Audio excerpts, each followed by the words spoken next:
Another day, another basketball stories na naman ang pagkikwentuhan natin. At ngayon nga ay ang bagong center ng Los Angeles Lakers. At ang balitang malapit na nga daw na i-trade ng Golden State Warriors si Jonathan Kuminga.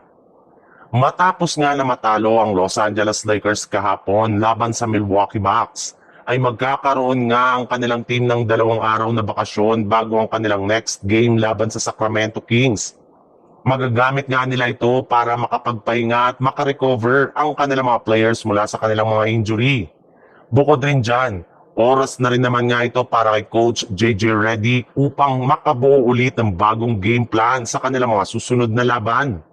Bukod rin dyan, ay maaari rin naman nga nila itong gamitin para makakuha ng mga bagong players at makagawa ng trade. Katulad ng inilabas na 14 trade scenario kasama ang mga kupunan ng Portland Trail Blazer, New Orleans Pelicans at Brooklyn Nets. Bali dito nga ay makukuha ng Nets si Rui Hachimura, Gabe Vincent, 2 second round pick at 1 first round pick. Kuha naman dito ng Pelicans si Maxi Kleber, Dalton Kanick, 3 second round pick at 1 first round pick. Masusungkit naman dito ng Blazers si Nick Claxton at Zaire Williams.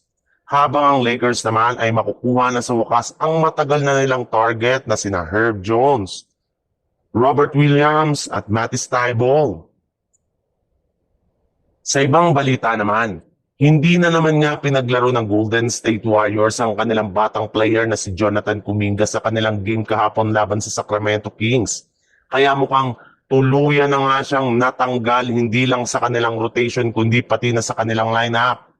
Yes, nagmumukha na nga sila na parte ng kanilang team at balak na lamang nga nila siyang gamitin bilang trade asset para makakuha ng bagong superstar o di kaya mas magagaling na players.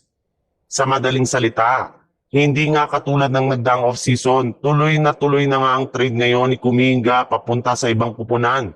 At hindi na nga ito mapipigilan pa ng kahit sino man.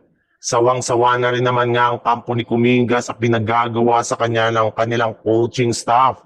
Kaya mas mabuti nga na mailipat na siya sa ibang kupunan as soon as possible. Kapag sumapit na ang January 15 kung saan papayagan na nga sila dito ng NBA na ma-trade ito ngayong season. Ito na rin naman nga ang pinakasaktong player na gagamitin nila para makakuha ng kanilang target na si Michael Porter Jr.